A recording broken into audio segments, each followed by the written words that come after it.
Bismillahirrahmanirrahim. Assalamualaikum warahmatullahi wabarakatuh.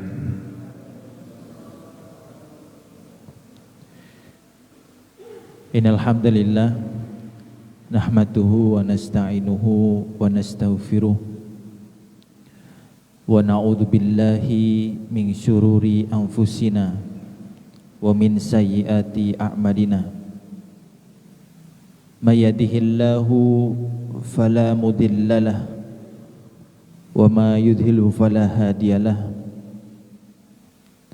Asyhadu an la ilaha illallah wahdahu la syarika lah wa asyhadu anna Muhammadan abduhu wa rasuluhu la nabiyya ba'd. Allahumma shalli ala Muhammad wa ala ali Muhammad kama shallaita ala Ibrahim wa ala ali Ibrahim wa barik ala Muhammad wa ala ali Muhammad kama barakta ala Ibrahim wa ala ali Ibrahim fil alamina innaka Hamidum Majid. Allahumma aftah alaina hikmatak wansur alaina min khazaini rahmatik ya arhamar rahimin. Qala Allahu ta'ala fil kitabihil karim, a'udzu billahi minasyaitonir rajim. Ya ayyuhalladzina amanu qu anfusakum wa ahlikum nara wa quduhan nasu wal hijarah 'alaiha malaikatun ghiladun shidadun la ya'sunallaha ma amarahum wa yaf'aluna ma yu'marun. Shadaqallahul azim. Yang kami hormati segenap pengurus takmir Masjid Al-Itqon, juga para pimpinan yayasan dan jamaah rahimahullah yang insyaallah disayang oleh Allah Subhanahu wa taala. Pripun kabaripun Bapak, sehat? Bagaimana kabar perasaannya? Bahagia? Dolar berapa, Pak? Merdeka ya? 1745. Udah tembus, Pak. Baik, Bapak Ibu rahimahullah, hari ini insya Allah akan belajar tema besar. Tentu saja saya akan fokus pada maqasid syariah, yang mana ada 5 pokok bahasan ya. Maqasidus syariah. Nah, ini mungkin yang sudah sering ikut kajian kami agak bosan, tapi insya Allah nggak bosan. Kenapa? Karena Utsman bin Affan pernah menyampaikan, jika hati seseorang itu bersih, dia tidak akan bosan terhadap Quran. Nah, Quran ini isinya 5 ini, Pak. Kata para ulama, dari semua intisari Quran, perintahnya itu adalah tentang maqasid syariah. Dan jujur, saya juga banyak belajar. Saya mengambil pelajaran itu dari perjalanan. Ya kalau saya bilang ini dakwah ya, dakwah tentang hifdzul mal. Di dalam kitab Ta'limu Ta'alim, Bapak Ibu, itu disebutkan salah satu karakter seseorang itu berilmu, dia tidak akan bosan terhadap satu ilmu meskipun ilmu itu sama dan yang mengajar juga orang yang sama. Jadi misalkan ya yang paling terkenal di sini Ustadz siapa ya? URJT ya. Misal yang Andreson apa? Dengan tema yang sama, misalkan apa? Rumah tangga. Ketika kita menjadi orang yang berilmu, kata penulis ya, kitab Ta'lim Muta'alim ini, Syekh Zarnuji ini,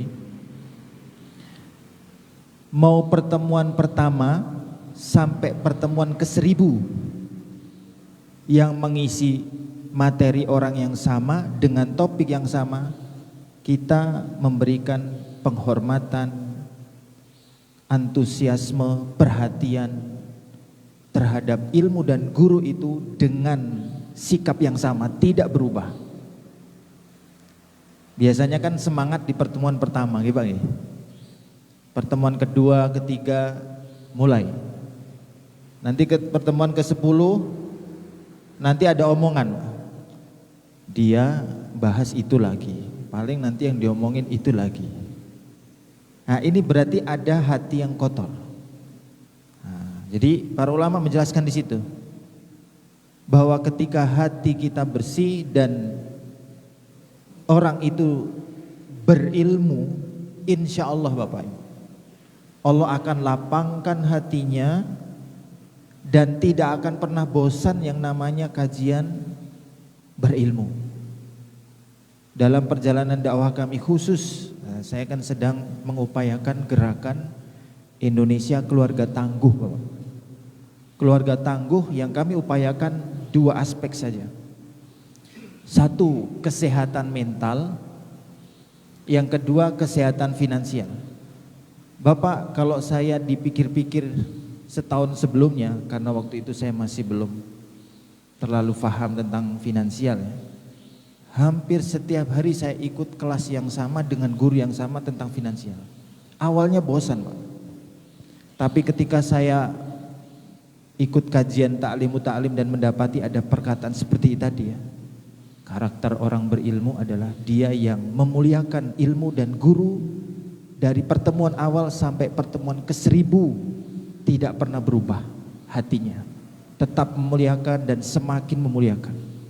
Dari situ saya melihat, oh ternyata ilmu yang betul membuat hati kita rendah hati, membuat kita menjadi orang yang mau menerima segala bentuk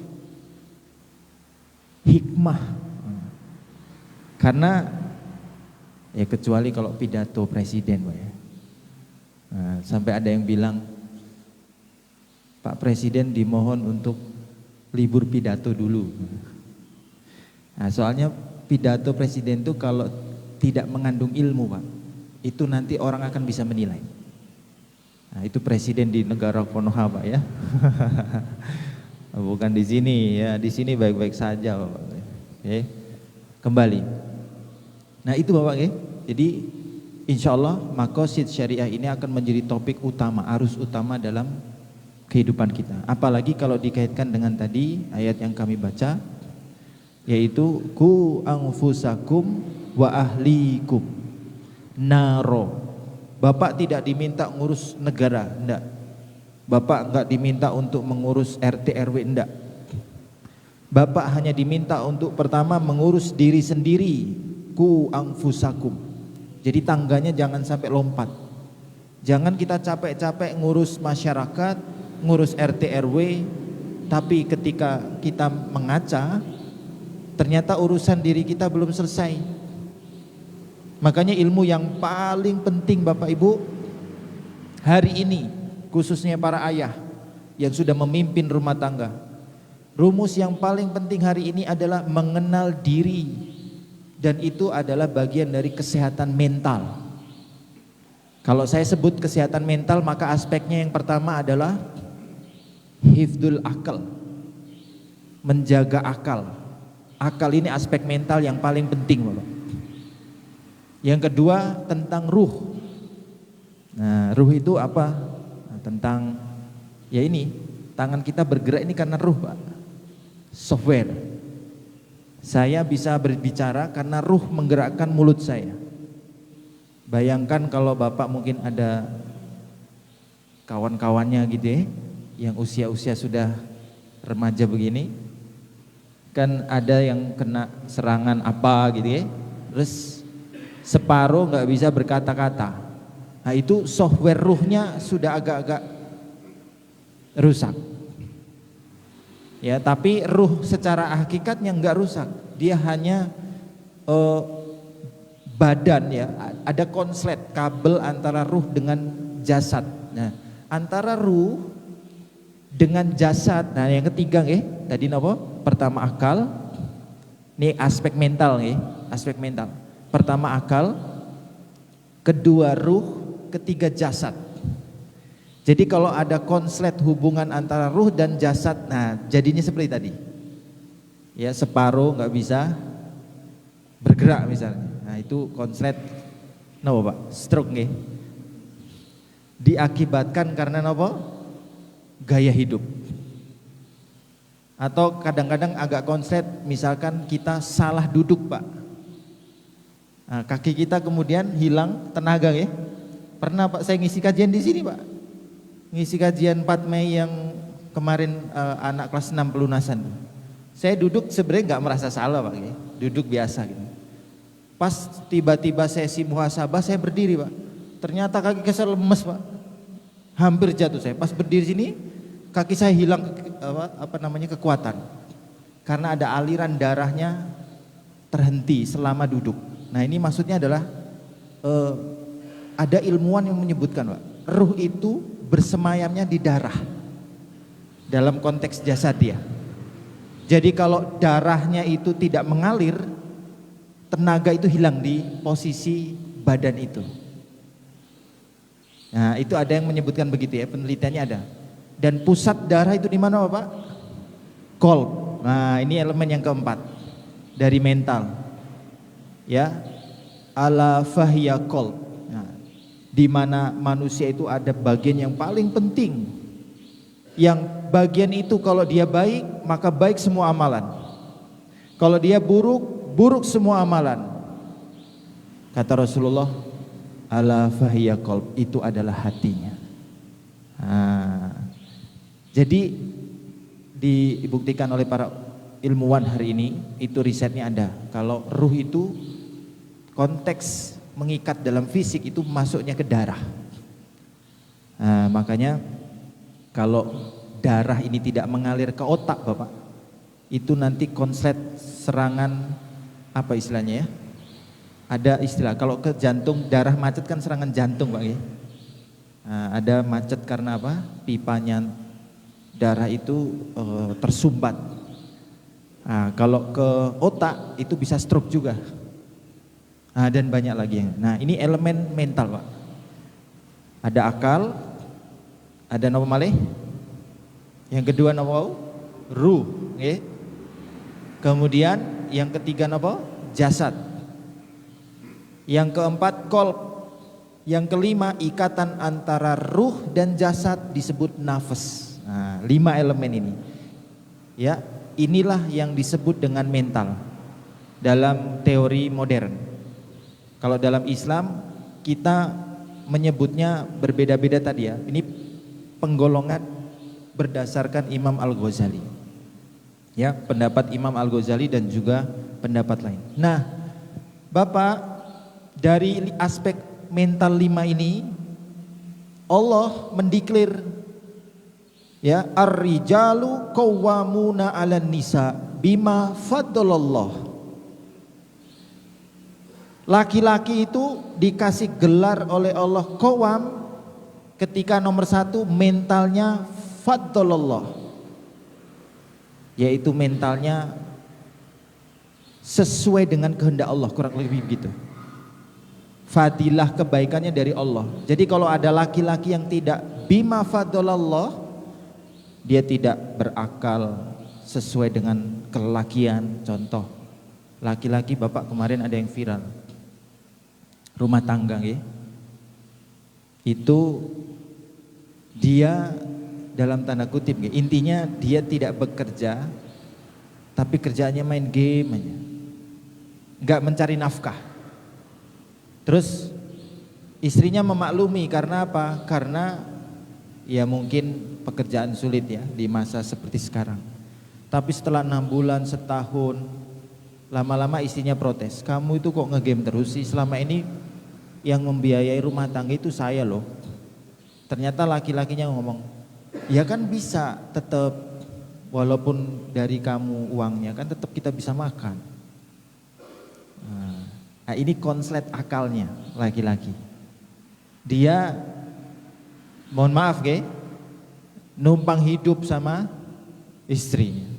Ketika dikasih tahu istrinya dengan lembut, dia ngomong, yang penting kan bisa makan. Aku hadir di rumah tangga kamu ini juga nafkah loh. Betul Bapak, argumen kehadiran ya, pendapat Imam Al-Ghazali, kehadiran laki-laki dalam rumah tangga itu bentuk nafkah. Tapi setelah bima fadallah, apa selanjutnya Bapak? Wa bima anfaqu min amwali. Ada dua setelah dideklar memang qawwam sebagai laki-laki dengan ilmunya, dengan fadilah kebaikan dirinya, kualitas kapasitas mentalnya. Yang kedua yaitu adalah karena menginfakkan nafkah kepada istri. Jadi kalau dua ini tidak terpenuhi salah satu saja, maka dia tidak disebut dengan qawwam. Jatuh. Kriteria rukun qawwam ini kalau nggak dipenuhi dua-duanya jatuh. Maka istri berhak kalau memang mau khulu misalkan. Itu dalam ilmu fikih kita bahas syariat maqasid syariah. Tapi nanti kalau dalam ilmu tasawuf ya, ada tahsiniyat istilahnya kalau di sini, maka bisa saja istri itu bersabar sesuai dengan kisah di salah satu sahabat Nabi. Ya, sahabat Nabi pernah sahabiah ya, pernah protes kepada Rasulullah. Bukan protes ya, bertanya, "Ya Rasulullah, saya ini menafkahi keluarga. Saya yang bekerja, suami saya seorang yang lemah." Nah, lemah ini disebutkan ada yang bilang lemah akal, ada yang disebutkan lemah badannya, sakit-sakitan. Nah, Rasulullah memberikan jawaban dua, Pak. Jika kamu berhak untuk menghulu, yang nomor satu. Yang nomor dua, Rasulullah menjawab begini, jika kamu mau, kamu bisa bersabar dan itu lebih baik. Nah masalahnya yang kedua ini lebih berat Pak ya. Nggak semua perempuan bisa Pak. Apalagi zaman sekarang Pak. Ya, zaman sekarang ini perempuan itu begini Pak. Aku ini pengen laki-laki suami itu yang maco, ya kan? Yang maco itu yang apa-apa dibayarin, ditanggung, diayomi, pokoknya semua urusan selesai. Istri cuman menikmati. Nah, ini fitrah Pak, fitrah perempuan pengen digituin, betul ya Bu ya? Pengen dikasih sebulan itu 10 juta misalnya gitu Pak. Ya UMR di Pareng 10 juta. Ya kalau yang viral itu kan 200 juta masih protes Pak. Nah, kemudian mau dimanja termasuk semua kebutuhan ya, perawatan, skincare dipenuhi. Semua perempuan pengen Bapak digituin. Dan laki-laki nggak masalah sebenarnya Pak, kalau punya power seneng banget memberikan kecukupan kebutuhan itu.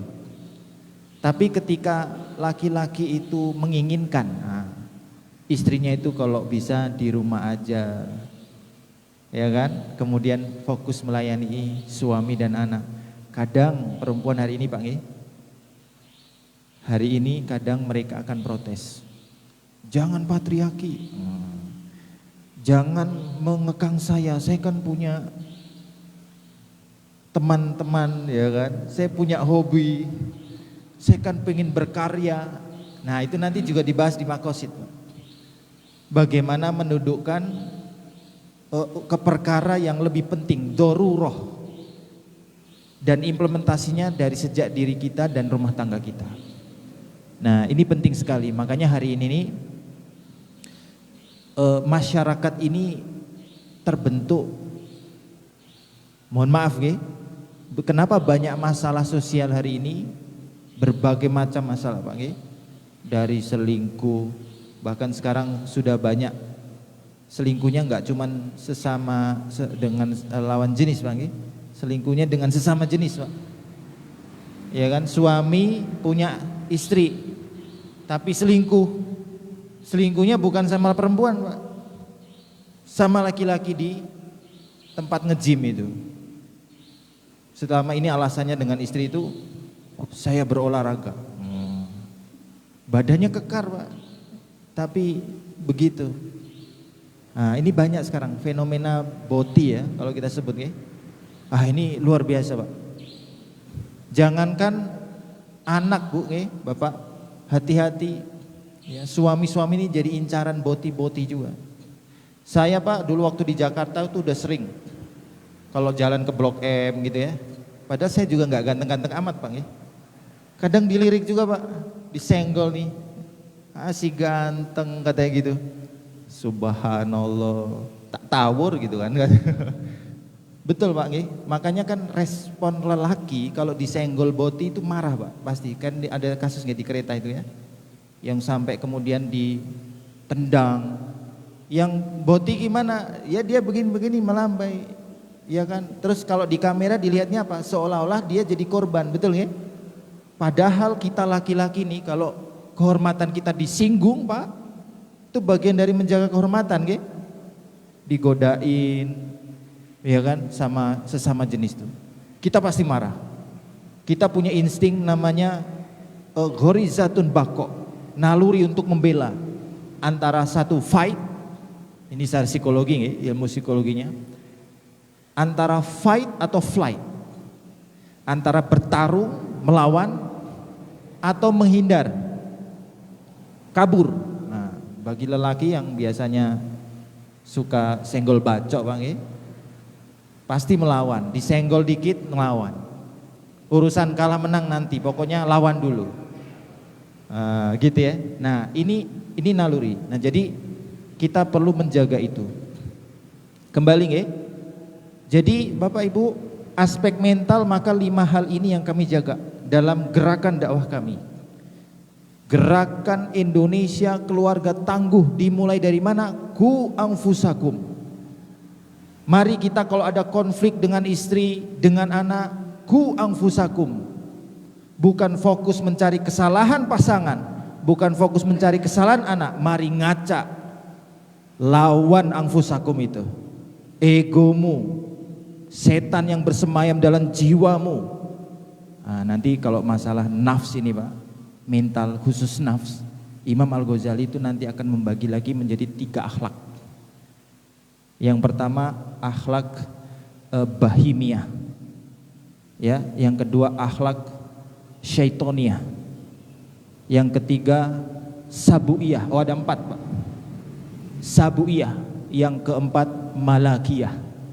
Dari 4 akhlak ini Pak, 3-nya ini adalah yang disebutkan oleh Nabi Yusuf ya, yaitu nafsul amaratun bisu. 3 lawan 1. Wah, betapa berat nggih Pak nggih. Jadi kalau ada konflik Bapak ya, yang pertama yang harus dimusuhi, dicari kesalahannya adalah ku anfusakum, lihat dirimu. Ngaca dulu, apa yang membuat hari ini konflik dengan istri, apa ya sayanya. Walaupun kita benar Pak, karena mengalah itu untuk kedamaian dunia Pak ya. Kalau nggak ngalah sama istri itu bahaya Pak. Nah sama anak juga gitu, dan juga sama orang lain Bapak. Nah itu adalah makosid. Di dalam makosid syariah Bapak ada namanya kaidah dar'u mafasid muqaddam ala jalbi masolih.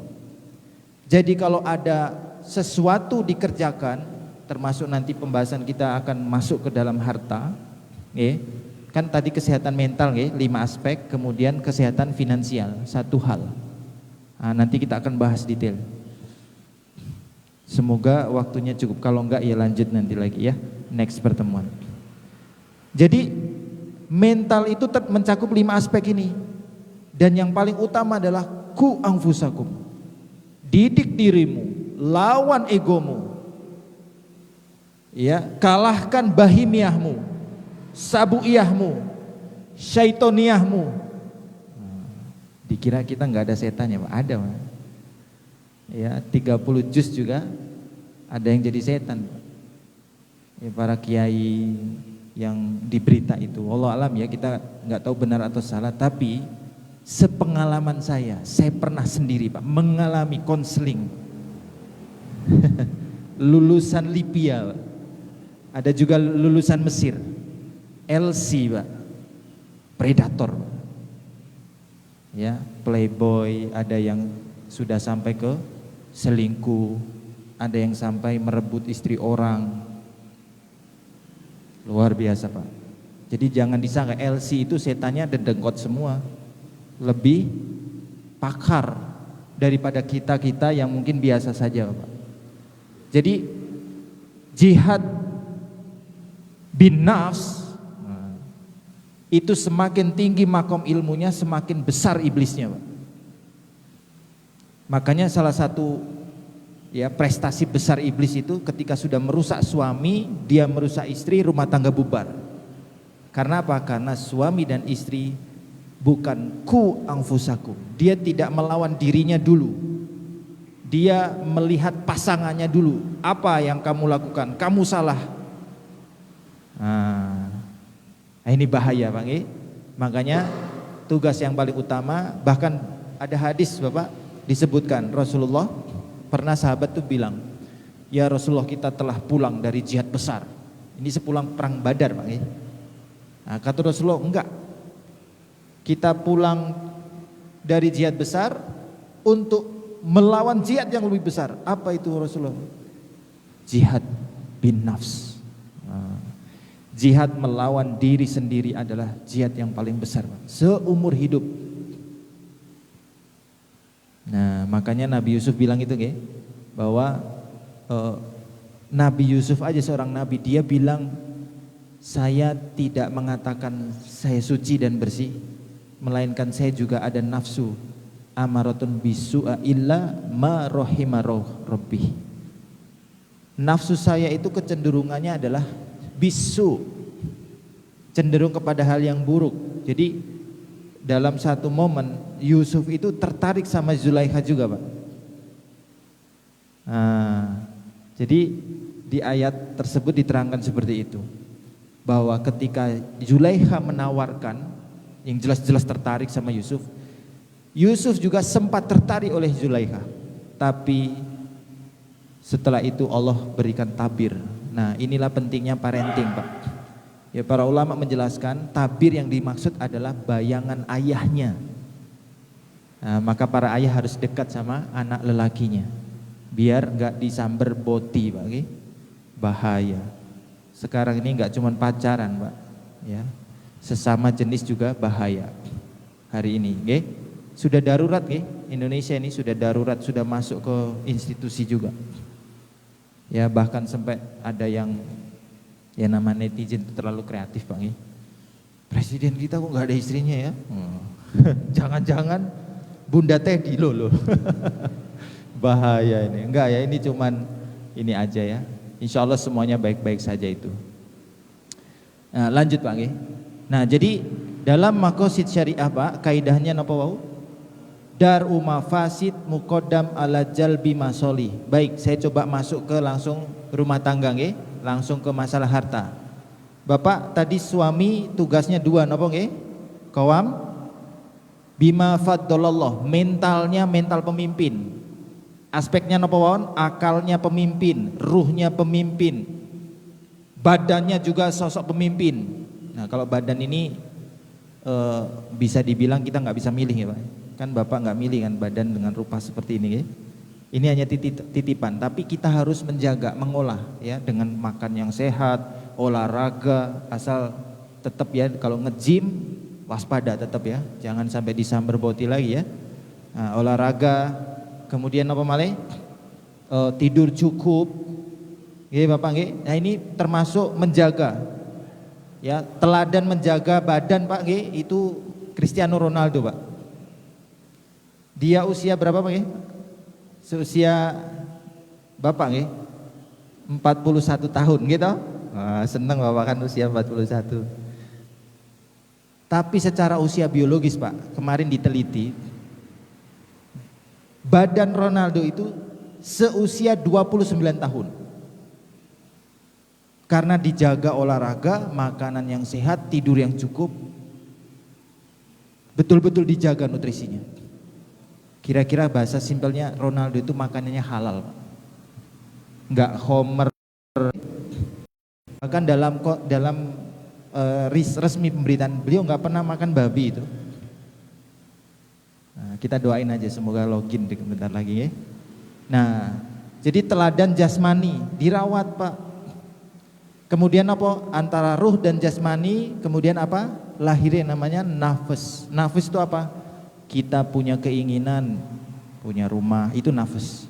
Mau haji, itu nafas. Mau nikah, itu nafas. Mau makan kenyang, habis ini ke warung mana? Sayur lodeh misalnya, itu nafas.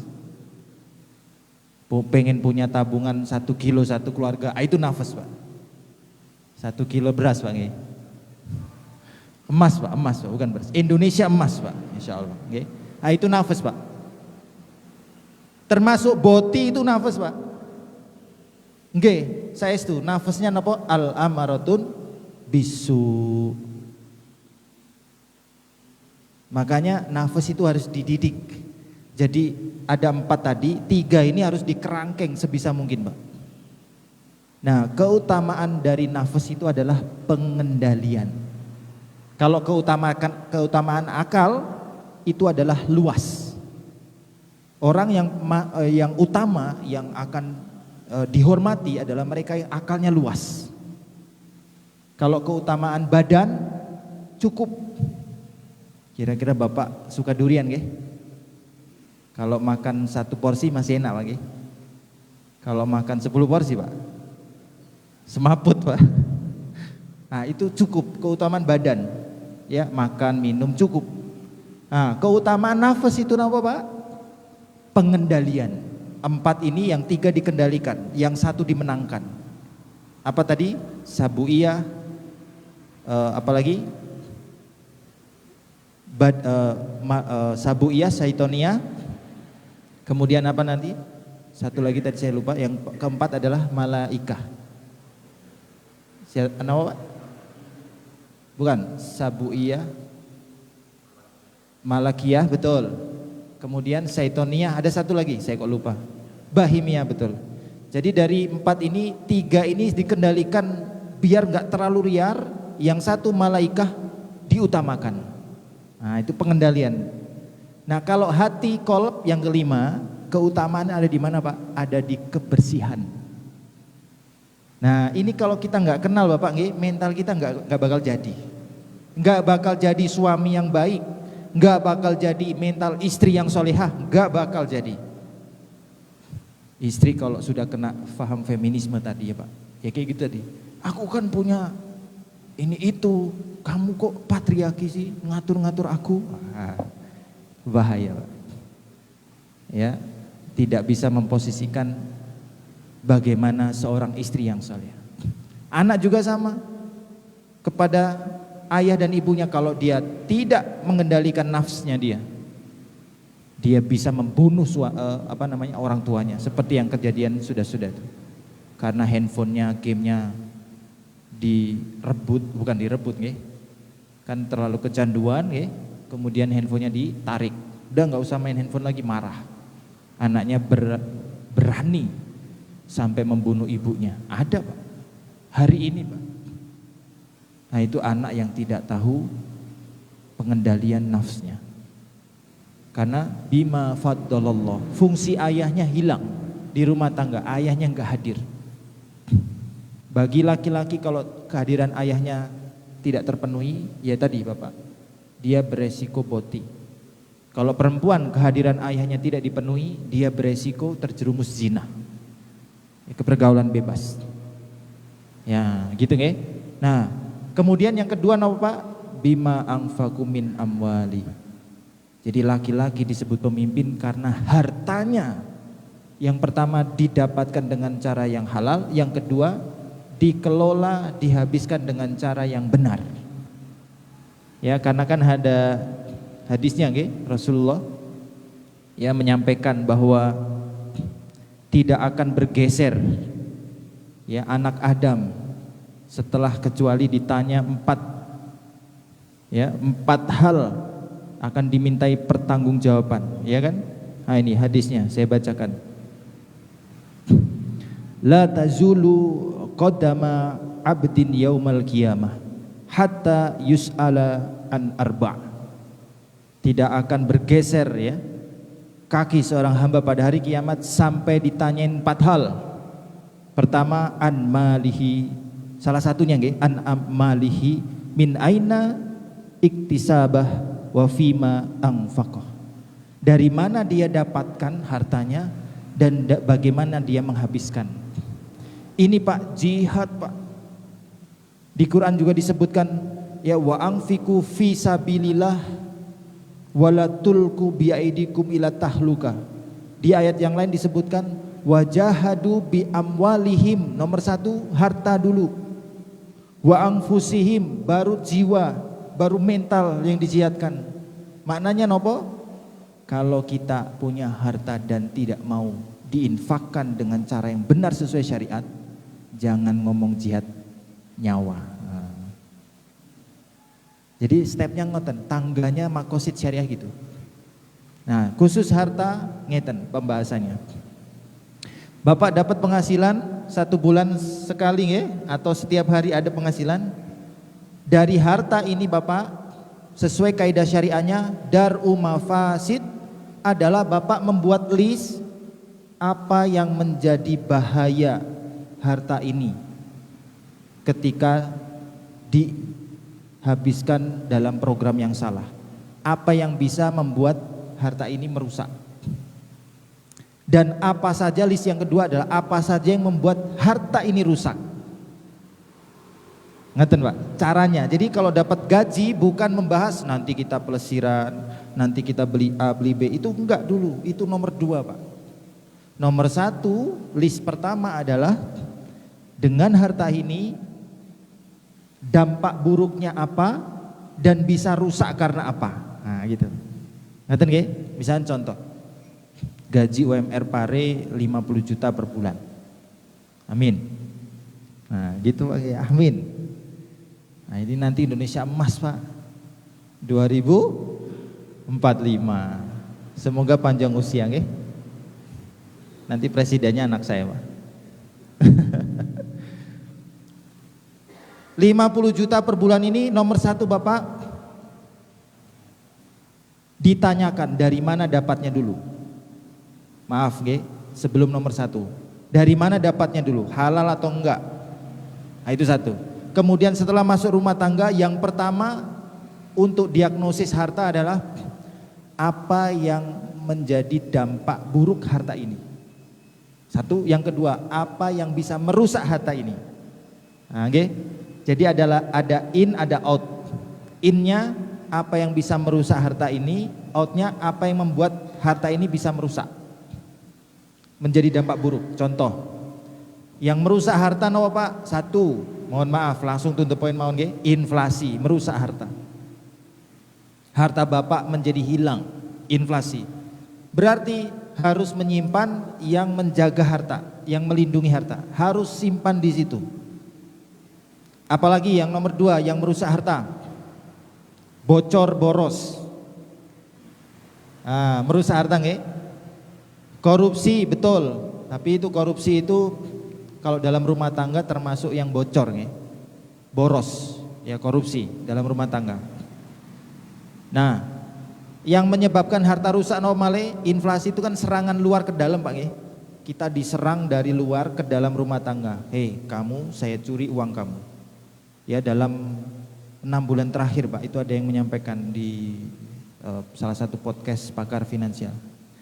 Di Indonesia, warga Indonesia ini dalam 6 bulan terakhir tabungannya tergerus 16%.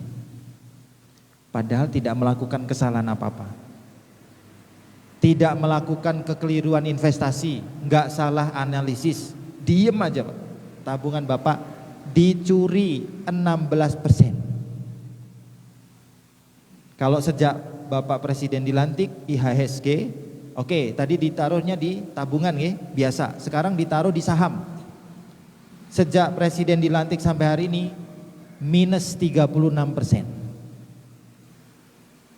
Apa enggak rusak Pak? Rusak nggih? Nah ini harus tahu, lelaki harus tahu. Tadi lelaki disebut lelaki karena apa Pak? 2 nggih. 1 ilmunya, mentalnya, yang kedua apa? paham mengelola harta. 50% urusan laki-laki adalah menegakkan harta. Dan itu nanti kalau dikorelasikan dengan Quran Maqasid Syariah, salah satu ilmu yang menjadi ayat paling panjang Bapak di Quran. Al-Baqarah berapa? 283 nih. Membahas harta. Dan kalau sudah meninggal, ilmunya menjadi ilmu faraid, nifsul ilm. Rasulullah pernah menyampaikan bahwa faraid tentang harta ini adalah separuhnya ilmu, Pak. Jadi laki-laki jangan main-main dengan harta. Nah ini, jadi betapa pentingnya. Sampun. Nah sekarang tadi yang merusak harta, salah satu contohnya nih. Sekarang yang dibuat harta ini, mohon maaf, dampak buruk dari harta ini. Nah, tadi kan dari serangan dari luar masuk ke rumah tangga kita. Sekarang dampak buruk dari harta ini apa? Kalau kita salah menakar, ya, belanja istri, belanja anak. Kalau kita salah, nanti anak jadi bocor, pergaulan bebas misalkan, atau kita menjadi mubazir minimal. Misalkan apa? Jalan-jalan ke mall, saldonya 50 juta. Ada diskon promo, Pak. Kira-kira beli no Pak? Hah? Beli ya? Butuh no Baten? Nah itu perlu dicari dulu, di screening. Saya butuh nggak barang ini? Kalau butuh saya beli, kalau nggak butuh nanti dulu. Nah ini maksud dari tadi, harta ini bisa merusak atau membuat sia-sia. Nah ini gue, nah ini urusan harta memang dua hal itu dari hadisnya Rasulullah. Bagaimana cara dapat, terus efeknya harta ini apa? Harta yang dirusak sama harta yang merusak. Nah gitu nggih, hartanya sendiri bisa dirusak atau hartanya sendiri bisa menyebabkan kerusakan. Contoh menyebabkan kerusakan yang lain, mohon maaf, yang sekarang lagi di demo-demo itu Bang, program MBG, langsung saya sebut ya Bang. Harusnya nih kalau Maqasid Syariah apa dampak buruknya dulu di list. Oh kalau programnya modelnya kayak gini, maka semua sekolah dapat, berarti orang kaya pun dapat, berarti tidak sesuai target harusnya. Kalau tetap mau dieksekusi harusnya ya ke daerah terluar, daerah termiskin, gitu Pak. Oh sangat penting nih. Kemudian apa? Terpencil. Nah itu penting Pak. Nah ini konsep harta Pak. Nah itu tadi bahas kalau MBG berarti harta hifdul amwal, harta umat, ya harta negara. Nah, jadi kepala rumah tangga negara harus tahu kaidah ini. Kalau nggak tahu, wah bahaya. Akhirnya salah satu kerusakan seperti yang Pak Nabil tadi sampaikan, dikorupsi. Karena apa? Tidak ada kontrol, tidak di list dulu mudorotnya apa. Manfaatnya cuma satu Pak, kenapa?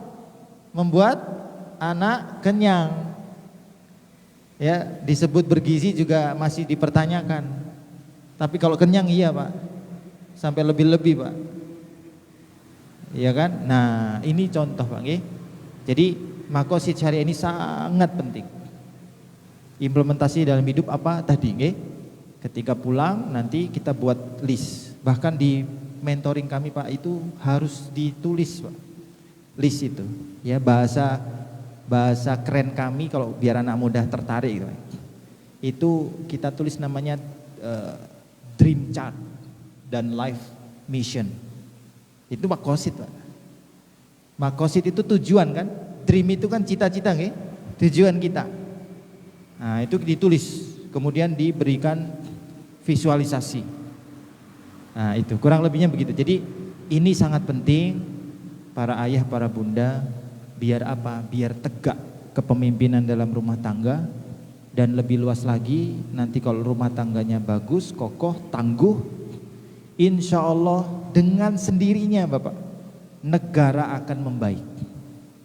Kenapa negara mungkin terjadi banyak masalah? Karena rentan rumah tangganya, ya termasuk rumah tangga pemerintahannya. Nah, jadi efeknya bisa berdampak domino. Nah, maka yang paling utama sekarang adalah ku anfusakum. Ayo kita mengaca diri melawan 3 nafas tadi, ya, di antara 4 kita diberikan karunia nafas. Nafas itu bahaya atau penting, Pak? Nafsu itu bahaya atau penting, Pak? Sebenarnya penting, Pak, bukan bahaya. Bahaya itu kalau tidak terkendali. Nah, penting, kalau nggak ada nafsu, Pak, nggak mungkin tuh ada menara Monas, jembatan Suramadu, nggak bakal ada.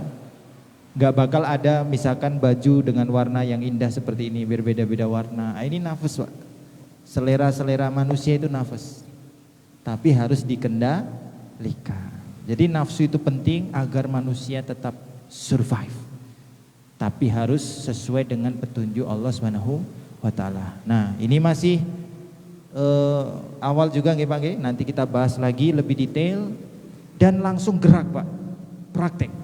Gerakan Indonesia Keluarga Tangguh, apa action plan-nya? Nah, itu yang pingin ya kita realisasikan bersama. Dan alhamdulillah yang gabung bareng saya ini hampir 1000 keluarga. Ya, sudah 700-an, ada 100 lebih yang nggak masuk grup. Katanya handphonenya ngehang katanya. Yes, ya iya aja, ya kita iyain aja. Karena ya setiap orang handphonenya beda-beda nih Pak. Jadi total hampir 1000 keluarga yang masuk dalam mentorship kami, Gerakan Indonesia Keluarga Tangguh, sehat, berdaya mental dan finansial. Nah, insya Allah ini akan menjadi tema arus utama menuju Indonesia Emas 2030 Pak, nggak usah 2045 kepanjangan. Oke, Bapak biar bisa masih muda gitu ya 2030. Kalau 2045 nanti sudah tua Bapak ya. Nah, insya Allah kita akan gerakan itu bisa tercapai. Baik, demikian yang bisa kami sampaikan, semoga bermanfaat. Al-afu minkum, bitaufiq wal hidayah. Wassalamualaikum warahmatullahi wabarakatuh. Cekap nggih, napa wonten pertanyaan? Cekap nggih? Oke, cekap nggih, alhamdulillah.